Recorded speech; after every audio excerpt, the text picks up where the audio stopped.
అందరికీ నమస్కారం. నేను మీ హరిప్రియ. అమ్మవారి మహిమాన్వితమైన స్వరూపాల్లో మరొక స్వరూపం గాయత్రీదేవి.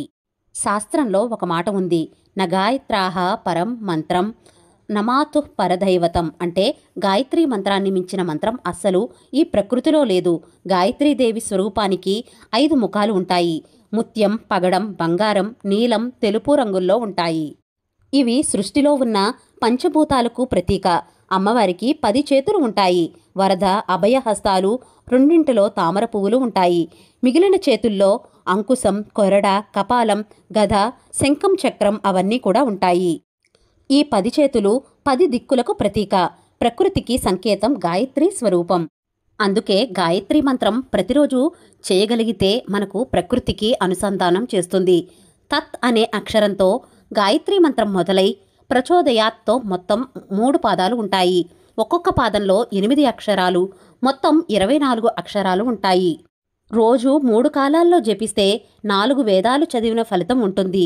నెల రోజుల పాటు రోజు సహస్ర గాయత్రి చేస్తే మహాపాపాల నుంచి మానవుడు విముక్తి చెందుతాడు. 1 సంవత్సరం జపిస్తే జన్మజన్మల పాపం పోతుంది, మోక్షానికి దగ్గరవుతారు.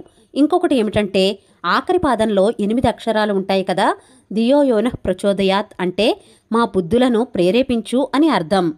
గాయత్రి జపం చేస్తూ ఉంటూ మన బుద్ధి ఆ దేవత శక్తి చేతిలోకి వెళ్ళి మనం తీసుకునే నిర్ణయాలు సొంతవి కాకుండా అమ్మవారి నిర్ణయాల కింద మారతాయి. అందుకే గాయత్రి ఉపాసన చేసే మహనీయులు ఎవరైనా ఒక మాట అంటే అది ఖచ్చితంగా జరిగి తీరుతుంది. కారణం ఇదే, వారి నోటి వెంట మాట పలికించేది కూడా ఆ పరదేవతే. రామాయణంలో 24,000 శ్లోకాలు ఉన్నాయి కదా, ప్రతి 1000 శ్లోకాలకు తర్వాత వచ్చే అక్షరం గాయత్రిలో ఉన్న ఒక అక్షరంలాగా వాల్మీకి మహర్షి రామాయణ శ్లోకాలను కూర్పు చేశారు. వాటిలో ఒక్కొక్క అక్షరానికి ఒక్కొక్క దేవతాశక్తి ఉంది. ఉదాహరణకు తత్ అనేదానికి అగ్ని, సాకి వాయువు, ఇలా వెళితే ఆఖరిలో వచ్చేవాటికి అంటే చివరి 3 అక్షరాలకు చో ద యాత్ అనే 3 అక్షరాలకు బ్రహ్మ, విష్ణు, మహేశ్వరులు అధిదేవతలు. ఒక్కొక్క అక్షరం ఒక్కొక్క మహాశక్తి దేవత. అందుకే గాయత్రి మంత్రం తీవ్రంగా చేసే మహనీయులు ఎంత పెద్ద వయసు వచ్చిన వారైనా ఉత్సాహంగా ఉంటారు.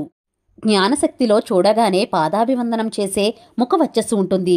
గాయత్రి ఛాయలో కూర్చున్న వ్యక్తి కల్పవృక్షపు ఛాయలో బ్రహ్మాస్త్రాన్ని, పరశువేదిని, కామధేనువును పక్కన కూర్చోబెట్టుకుని ఉన్నట్లుగా అని పెద్దవాళ్లు చెప్తారు.